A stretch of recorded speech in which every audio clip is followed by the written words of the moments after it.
Chronicles of a Gooner. Like and subscribe. Chronicles of a Gooner. Harry Symeou time. Arsenal. Come on, you Gunners. Arsenal. Chronicles of a Gooner.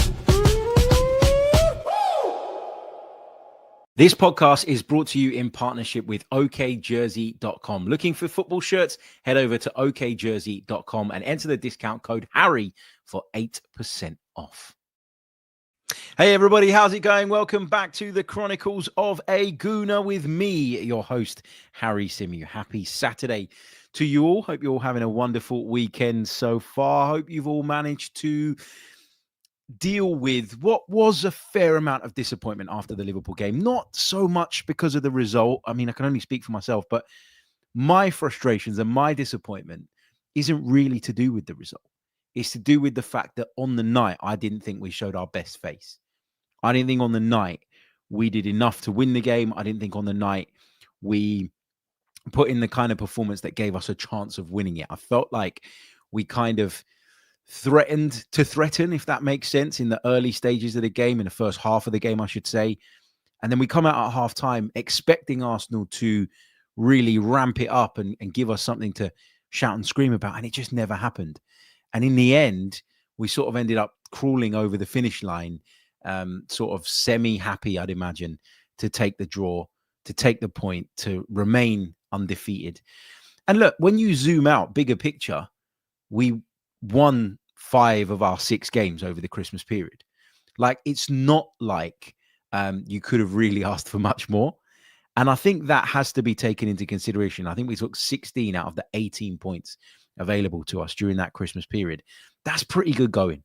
It's pretty good going. And was there an opportunity there to really kind of stamp our authority on the title race, given that Manchester City had dropped points again the night before, or 2 nights before, whatever it was? Of course.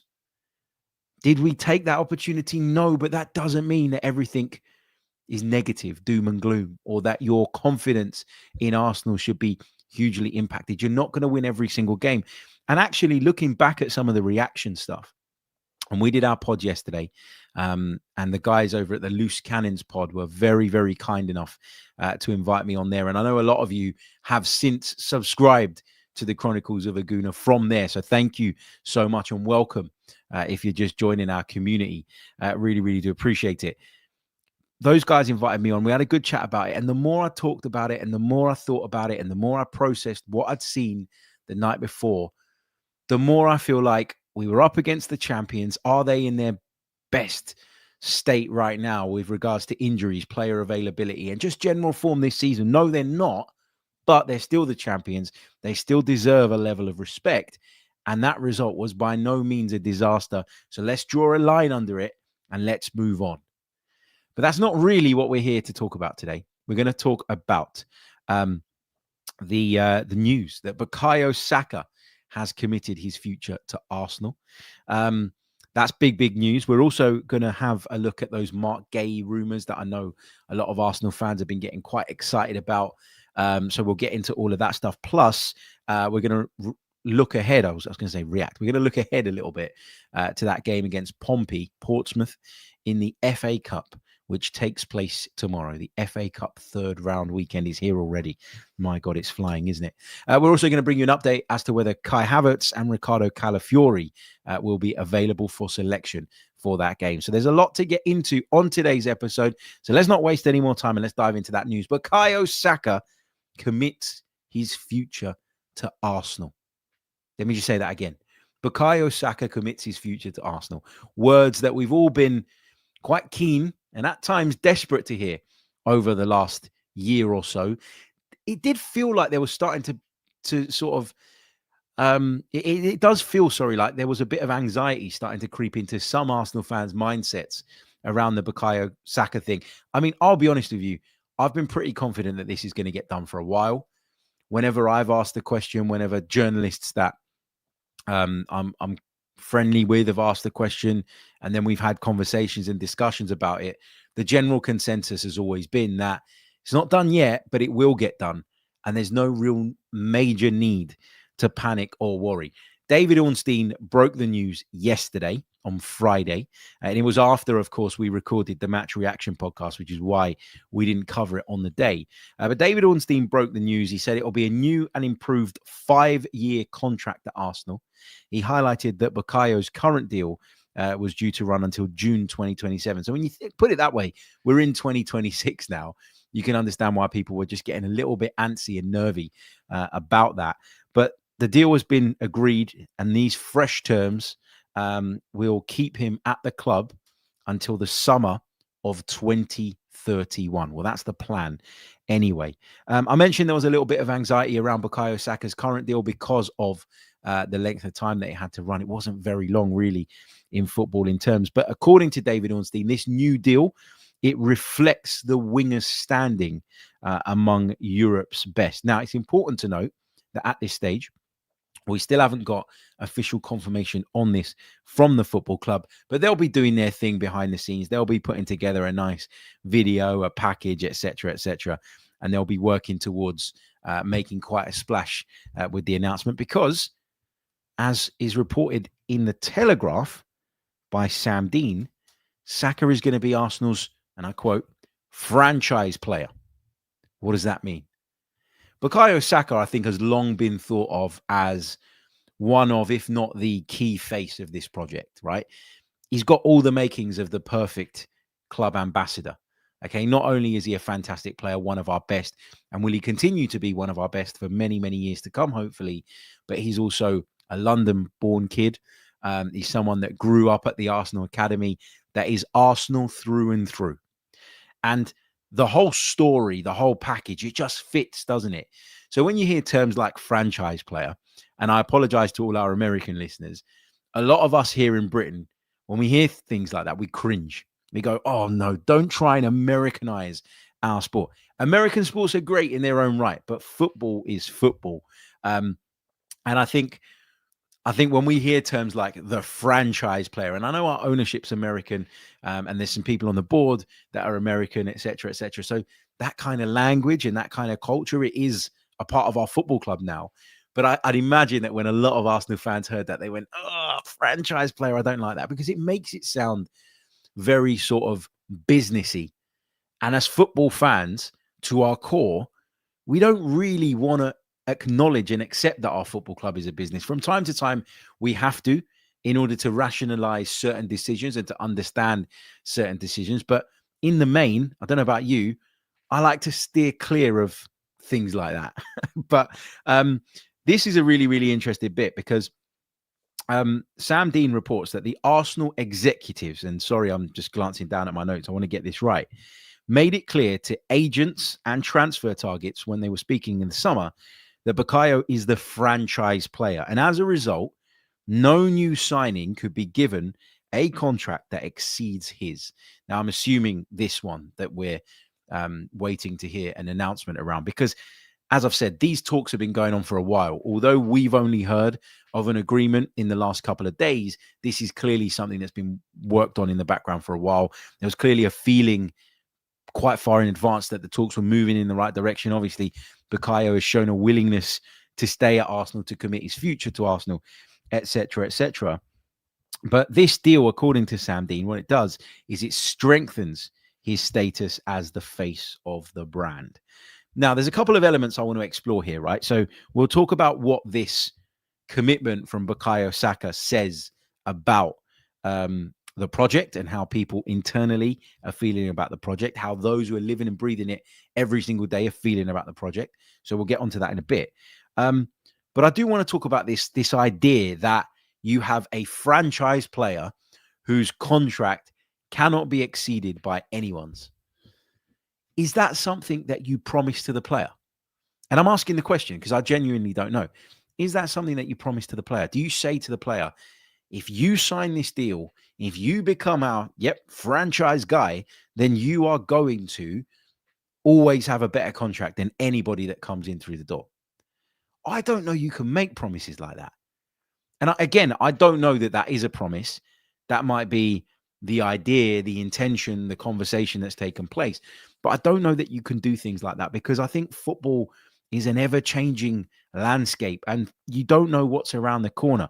You know, if Bukayo Saka commits to this deal and he's on big money, and we don't know anything about the money in terms of how much it's going to be, but you know, wages are going up, up, up, up, up, up, up. And then what? So what, in 3 years' time, because Bukayo Saka is still on this deal, you cannot throw more money at somebody else. Now, I'm not saying that we'd necessarily want to do that, or that, you know, that's definitively what's happening. But I feel a little bit uncomfortable with things like that, because I feel like one of the big sort of positives and one of the reasons that Arsenal are where they are today is because throughout the last few years, they have been ruthless. And I'm not saying we'd ever really need to get ruthless with Bukayo in terms of moving him out the door or doing an Aubameyang on him or anything like that. I'm not suggesting that's going to happen for a second. But I like the fact that the club have been very, very open and very, very willing to be ruthless and make changes when those changes are likely to improve our level and breed excellence, right? So you think about how our teams evolved over the last few years, right? Aaron Ramsdale comes in, starts life at Arsenal really well. We're all sitting here going, this guy is Arsenal's number one for years to come. A couple of years down the line, Arsenal recognize David Raya's potential and quality, and they go, actually, that's a better option. The ruthlessness kicks in. And you saw the reaction to Ramsdale being moved out and Raya coming in. Raya was swimming against the tide when he joined because Ramsdale was so popular. But the club were ruthless enough to go, yeah, you know what? He is popular and all of that. And maybe we told him he was going to be Arsenal's number one for the next few years when we signed him. But in order to achieve excellence, we have to be ruthless and cutthroat, and we have to make this decision. And they did. You know, Ben White, right back, brilliant. Thought by many at the time as the best right back in the league. Jurrien Timber's there. Go and get Jurrien Timber. Jurrien Timber comes in. Ben White gets injured. Jurrien Timber takes his position, and the club never looked back. And anything they may have said to Ben White about this position, you know, going forward, all of that's gone out the window. So I'm not saying that you will look to move Saka down the line. I think if there's one player that you'll be absolutely 100% sure is still going to be of value and is still going to carry a lot of weight and have a really high status at Arsenal Football Club over the course of the next 5 years, Bukayo Saka is the one you'd bet on, right? So I get it. I just don't like the idea of, you know, these things being included in contracts, like you are going to be our top earner. And someone said in the chat, the Gooner says, that's not new, Harry. Being the highest earner at the club has been a clause for many, many years. I think we've brought players in and made them the highest earner. And they've probably looked at it and gone, well, with that money, I'm going to be the highest earner for an amount of time. But I don't know, so I can't say if there's ever been a clause that says you at all times will remain the club's highest earner. And so what happens? If you go and sign Rodrigo in the summer, I'm not saying we will, but let's just play devil's advocate. Let's play this scenario out a little bit. If you go and sign Rodrigo in the summer and Rodrigo wants similar money to Bukayo Saka, which you can absolutely demand, by the way, because he's a multiple UEFA Champions League winner, Real Madrid star, etc., then what happens? Do you have to then bump Saka's money up? Like, that's the bit that I'm not sure about. Again, I don't want to put a negative spin on what is clearly very, very good news. But I found it interesting that this stuff started coming out. The franchise player, I get it.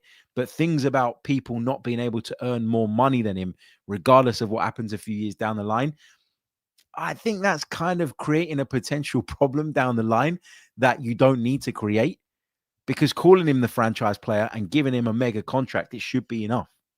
It should be enough, shouldn't it? But look, in terms of what this says about the feeling around the project, it's only good vibes, right? We have this anxiety as a fan base. Are we going to get over the line? Can we do it? When we do it, what comes next?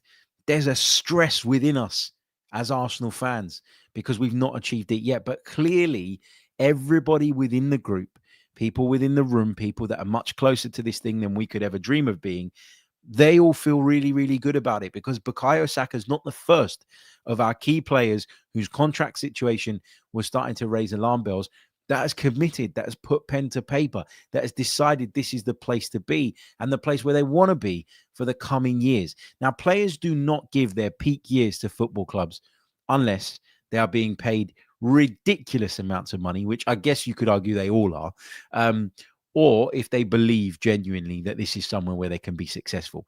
What this tells me is actually that Mikel Arteta is probably going to sign a new contract as well, because his one is running down too. And he was asked about this in a press conference a few weeks back. I cannot for the life of me remember which game it was after. And he said, we'll see. But then it's kind of like, well, what about these players that are committing their future to Arsenal? Like, surely they want to know what your future holds. They want to know if you intend to be here. And there's no guarantees in football and things can change. But the fact that Saka's signed this deal, the fact that, others around him have been, very, very keen to commit, it kind of tells me it tells me that there is at least a general feeling and consensus that Mikel Arteta is going to stay on and he's going to sign a new deal beyond the one he currently has. And I think if you're Mikel Arteta, you don't sign it yet, do you? You go and win the Premier League first and then you sign it. You go and win major trophies and then you sign it, because at that point you'd be able to demand more, wouldn't you? Well, now I'm a Premier League winning manager, hopefully, or a Champions League winning manager, again, hopefully, or a multiple cup winning manager, again, hopefully. Do you see what I mean? So I think what you should take from this is, regardless of the anxiety that we feel as Arsenal fans, regardless of the questions that we keep asking ourselves about whether or not this project is going to go boom, those within the walls, those internally, those that are the key protagonists in all of this, they believe that success will be achieved here at Arsenal. If they didn't, they would not be committing the best years of their careers to Arsenal Football Club. And Bukayo Saka is the next in a long list of names to do that. Bukayo Saka might be the most significant in terms of the interest that there would likely be in him from other sources and other parties, if indeed he was to move on. But getting this done is a big statement from the club. And understandably, we've had no announcement yet, because they'll want to get this right and they'll want to do it in a way that represents his status at the club now as a franchise player. But this is really, really good, positive news. And yeah, I'm really, really happy about it. Really, really chuffed about it. Look, short pause. And when we come back, we'll touch on those Marc Guehi rumours before turning our attention to Portsmouth away, which is coming up. You're listening to the Chronicles of a Gooner. Like and subscribe. That's right. Like and subscribe. You're listening to the Chronicles of a Gooner podcast with me, Harry Symeou. If you haven't done so already, guys, please do leave a like on the video. It really, really does help. Subscribe to the channel if you're new. Leave us your thoughts in the comments section. And if you're listening via Apple or Spotify, do hit us up with a review. You can also go one further and become a Chronicles of a Gooner Patreon, and you'll get access to additional content. There was a piece that we put out from Emirates Stadium late on Thursday night, which featured some reaction from in the tunnel area after the game. So go and check that out. And we've got more patron stuff coming your way as well.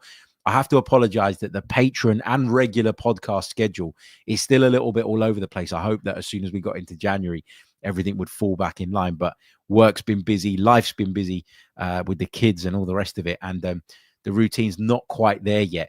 I do want to let you guys know ahead of time that next week I'm going to be in Cyprus for the whole week. So I will have my microphone and all that, and we will put podcast episodes out. But the timings might be slightly different because obviously in Cyprus, we're 2 hours ahead and I've got a lot of stuff to do out there, which means that my schedule might be a little bit all over the place. My hope when I come back from Cyprus is that I'll have a podcast in the bag that isn't Arsenal related, but tells a very, very interesting story of a club in Cyprus who have risen from, and they won't mind me saying this, nothing, to being the powerhouse of Cypriot football, signing the likes of David Luiz and competing in the UEFA Champions League. So that's what I'm out there for. I'm making this kind of mini podcast documentary on Buffos FC. And I'm not going to say too much just in case things fall through, collapse, whatever. But my plan is to come back with that in the bag and share it with you guys. And I know it's not Arsenal related, but I promise you, if you're a football fan, you will find it interesting. And your support in terms of sharing it around and all the rest of it would be very, very much appreciated. As a Cypriot, I feel like I have a responsibility to highlight some of the amazing stories on that little island, which means so much to me. So yeah, that's what we're going to be doing over the course of the next week. There'll be regular programming too. Don't worry, we're not going to drop everything, cup semi-finals and all, to talk about Buffos FC, but we will bring you that podcast in addition. It'll probably be out by next weekend, I'd imagine, because obviously I'd need to sit and do the edit as well. But really, really excited about that. Okay, let's talk Marc Guehi. David Ornstein mentioned Marc Guehi, and I mentioned this, I think, in passing on a recent episode that we did. Arsenal have a long-standing interest in him. Arsenal willing to enter the race to sign him. That is only if, to be clear, Marc Guehi does not sign for someone else in January, because it is my understanding that Arsenal have no intention of signing Marc Guehi this month, as it stands. It's going to cost a lot of money to get him out of Crystal Palace, who are rumoured to still be looking for 40 to 50 million pounds for a player that's out of contract in just a few short months. There'll be a lot of clubs that look at that and think, nah, we'll just wait till the summer, right? So we'll wait and see how that develops. If he does go into the summer as a free agent, then why can't Arsenal be in the mix? Why can't Arsenal be there in the conversation?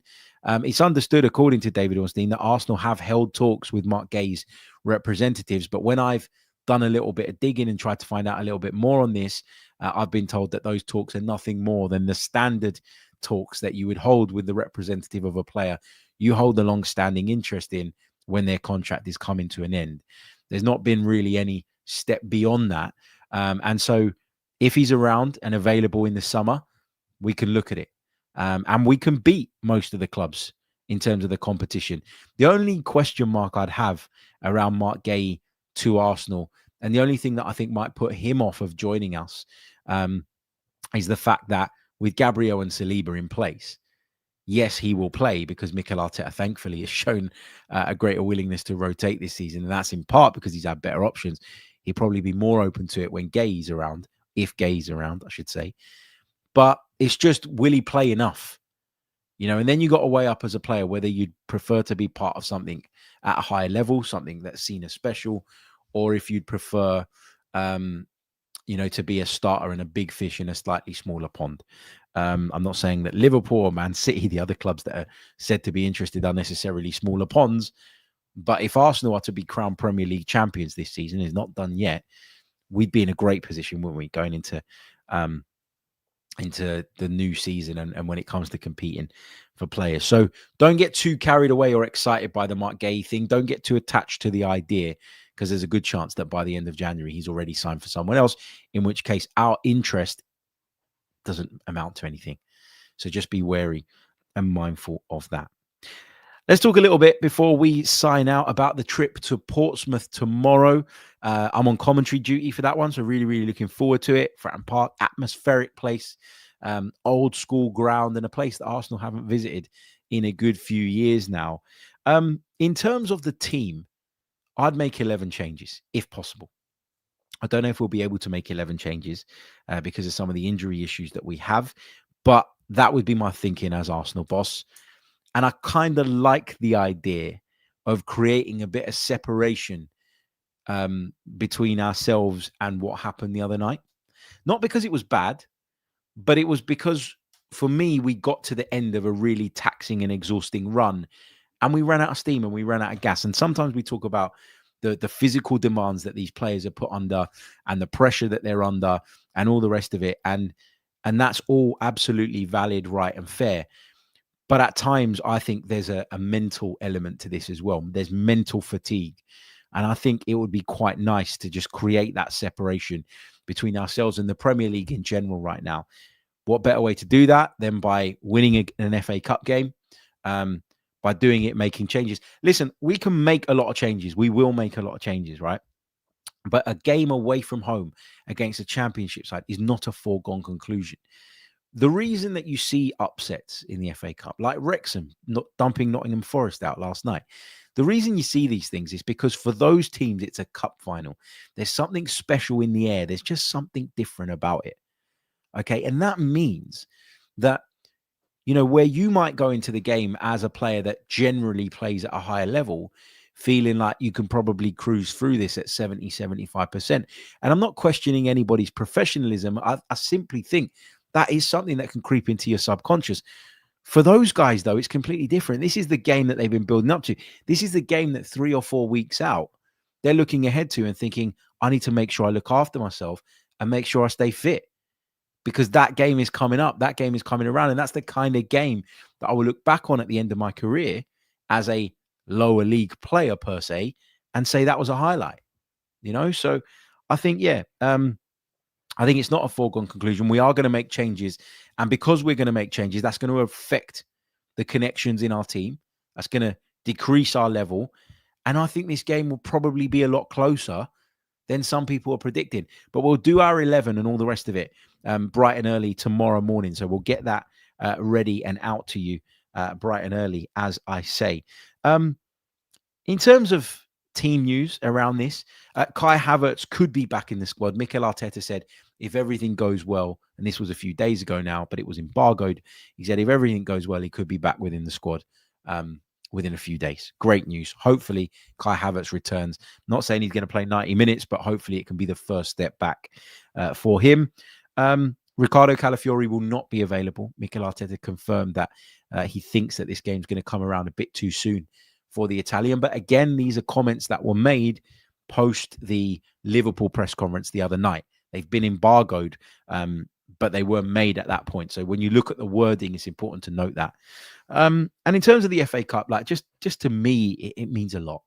You know, I've got some amazing memories as an Arsenal fan growing up, watching us win the FA Cup, watching us finish off doubles with the FA Cup on 2 occasions. You know, it's just a competition that means so much. There's a magic about it.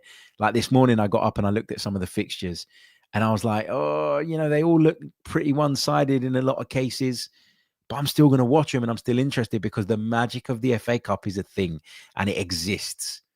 And I really, really like it. So it means a lot to me. So I always want to see Arsenal do well in it. I've been disappointed with our performances in this competition for a while now, if truth be told.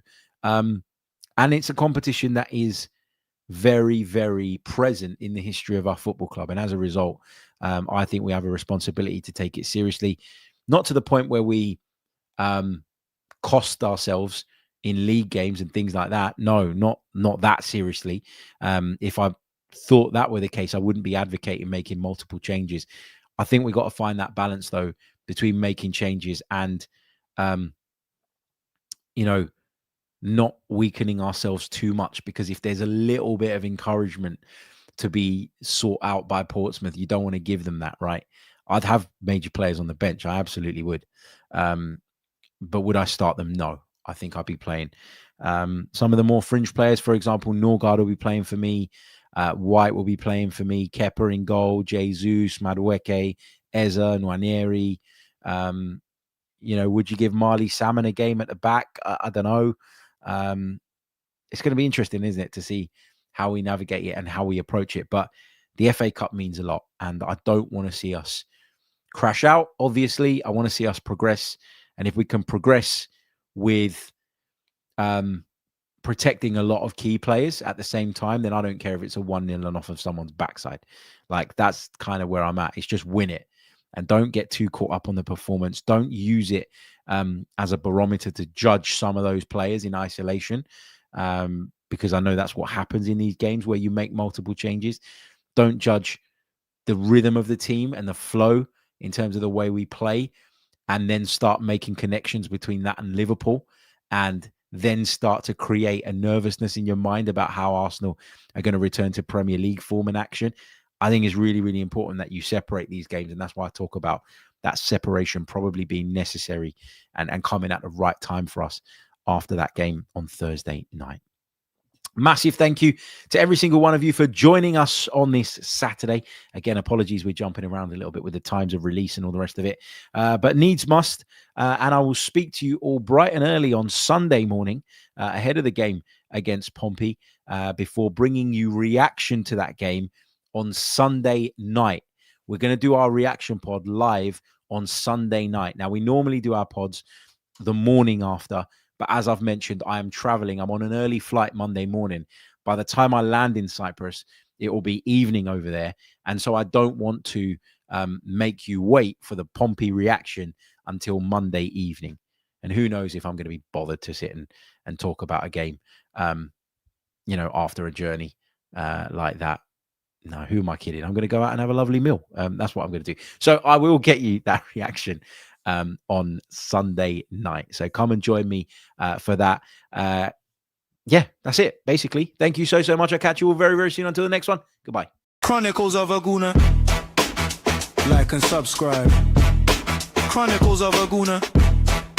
Harry Symeou time. Arsenal. Come on, you Gunners. Arsenal. Chronicles of a Gooner.